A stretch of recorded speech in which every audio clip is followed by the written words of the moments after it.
mais mes chers amis, permettez-moi d'abord de vous remercier de votre présence nombreuse à notre Conseil national.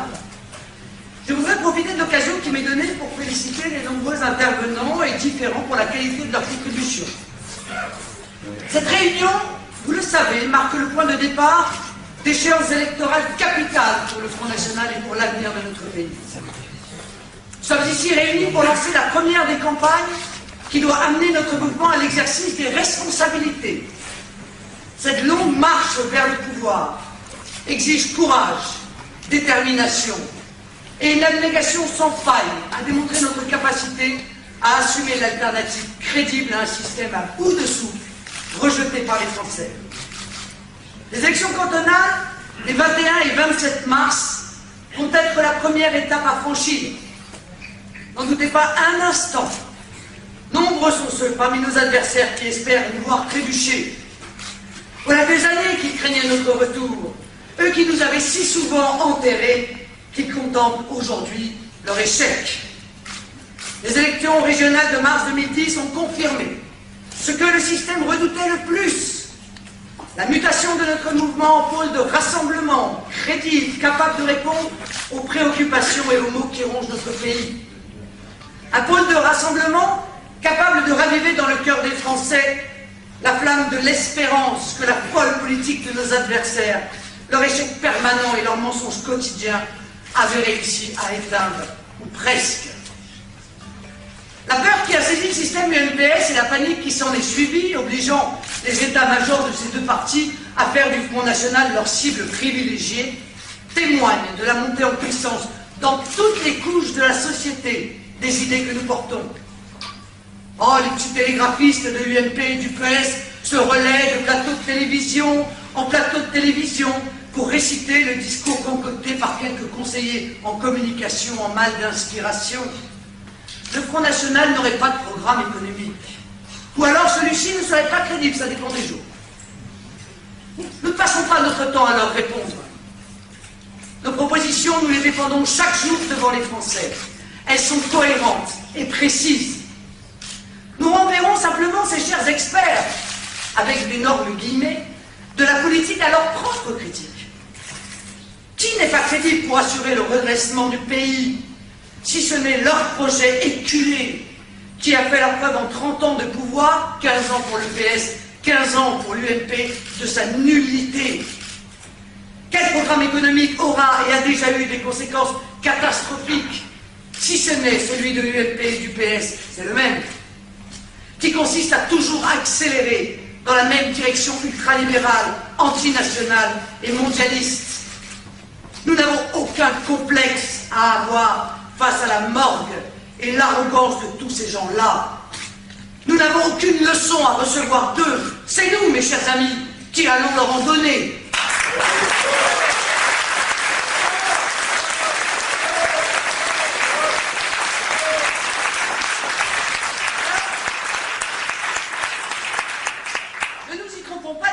Cantonales dépasse le cadre strictement local, dans lequel cherchent à les maintenir les classiques de la classe politique. Si nul n'ignore évidemment la dimension de proximité de ce type d'élection, il serait politiquement irresponsable d'en éluder la portée nationale. Un rendez-vous électoral, quel qu'il soit, est et reste l'opportunité démocratique offerte aux électeurs d'exprimer leur opinion sur la politique menée par ceux qui les dirigent. L'UMP et le PS l'ont d'ailleurs parfaitement compris. Eux qui redoutent plus que tout de devoir prendre le pouls des Français quand ils les savent révoltés et à bout. Rien n'effraie plus les puissants que la colère légitime du peuple quand elle s'exprime dans les urnes. Moins elle est audible, ce que renforce le principe d'ailleurs d'une abstention forte, plus le cénacle des oligarques se croit autorisé à rester sourd aux aspirations de l'opinion. Il faut bien évidemment voir dans le mutisme de l'UMPS et le peu d'empressement à engager cette campagne électorale, cette volonté de délégitimer et de limiter la portée de ce scrutin. Il est convenu de dire que les élections cantonales sont des élections de notables. Une sorte de rendez-vous électoral où le peuple est appelé à choisir dans un panel d'initiés, de féodaux, appuyés sur leur réseau et leur clientèle électorale.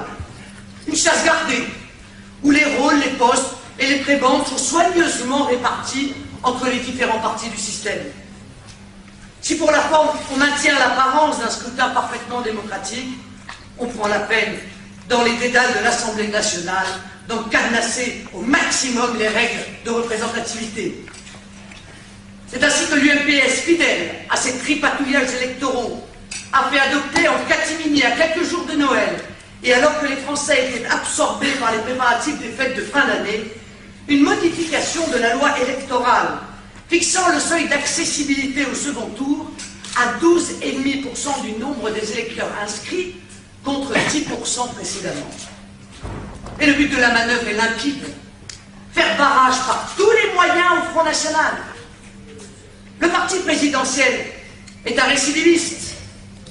C'est en effet l'UMP qui, par le biais de ses enfumeurs professionnels, que sont Christian Van Est et Éric Ciotti, déposaient en mars 2010 une proposition de loi visant à supprimer toute triangulaire des élections régionales. Ils ont fait les calculs, ils ont fini par penser que ce n'était pas une très bonne idée pour eux. C'est François Fillon qui, ignorant l'impartialité de sa charge, excluait le Front National des consultations menées avec les différents partis politiques sur la réforme du mode d'élection des conseillers territoriaux en 2014. Bon, ça ne vous étonnera pas. On est là dans la droite ligne de l'accord passé avec le Parti communiste chinois par l'UMP. Ils sont allés chercher des méthodes de gouvernement. On est dans la droite ligne de la logique du parti unique défendue en 2008 par Jean-Pierre Raffarin. Mais comment peut-on, après, décemment appeler à l'instauration de la démocratie et au respect du pluralisme en Égypte, en Tunisie, quand on étouffe la diversité d'opinions en encadrant à ce point l'expression démocratique dans notre pays?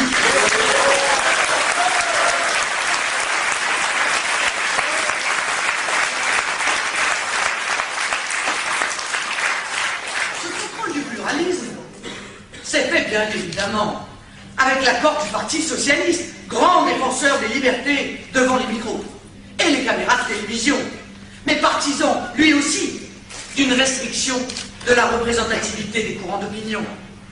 C'est bien connu. La gauche partage avec l'UMP cette vision totalitaire du débat politique, qui veut que l'on exprime de tolérance qu'envers ceux qui pensent comme vous.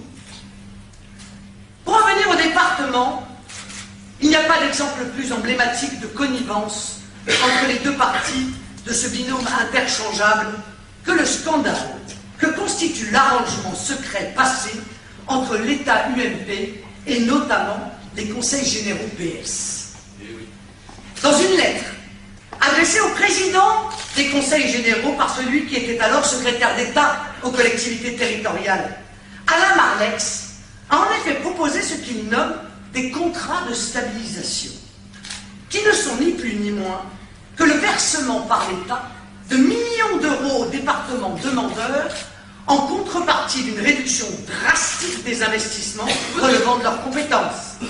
Aide sociale, collège, pompiers, routes, maisons de retraite. Ces contrats de stabilisation nous rappellent furieusement les plans d'ajustement du FMI de M. Strauss-Kahn dans les pays en faillite. Je te donne un peu d'argent, en échange, tu coupes les aides sociales, tu crées des taxes, tu brades les services publics, avec le succès qu'on connaît. Ce saccage social, fomenté dans le dos des Français, a bien évidemment reçu l'approbation d'une gauche aussi prédatrice que l'UMP, quand il s'agit de racketter les classes moyennes et populaires. Cet arrangement en catimini, que j'ai dénoncé sur le plateau de mots croisés sur France 2, n'a pas ébranlé la morale toute relative de François Hollande, président du Conseil général de Corrèze, qui s'est empressé de poser la candidature de son département à ce contrat de stabilisation. Le système sait se serrer les coudes quand ses intérêts sont en jeu. Et malgré les dénégations de Jean-François Copé, versant une nouvelle fois dans le mensonge éhonté, cet arrangement a bien eu lieu, scellé dans le secret, comme l'attestent les propos sans équivoque d'Alain Marlex dans cette lettre. Et je le cite, naturellement, ces échanges tout comme les modalités de préparation de l'éventuel contrat de stabilisation, resteront strictement confidentielles. Et je vous annonce aujourd'hui que ces contrats qui sont préparés ne seront rendus publics qu'après les élections cantonales, bien sûr. De cette tambouille politicienne, le peuple ne devait rien savoir. On s'arrange entre oligarques, loin des électeurs, en se répartissant les rôles et en s'attribuant à l'avance les parts du gâteau. Les divergences et les différences ne sont qu'illusions pour tromper une fois encore les Français. Reste la vérité qui éclate au grand jour aux élections cantonales de mars. La droite UMP a donc d'ores et déjà passé un pacte, marchant main dans la main avec un parti socialiste en échec, partout où il a exercé des responsabilités locales. Mais faut-il s'en étonner quand on connaît les capacités de ce système à se renier et à multiplier les contorsions idéologiques dans le seul but de préserver ses acquis et ses privilèges? À y regarder de plus près, la collusion est totale.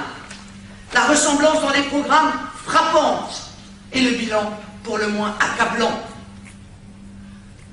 Au soir du second tour des élections cantonales de mars 2008, la gauche remportait 58 des 101 conseils généraux, le PS étant le principal bénéficiaire de cette victoire.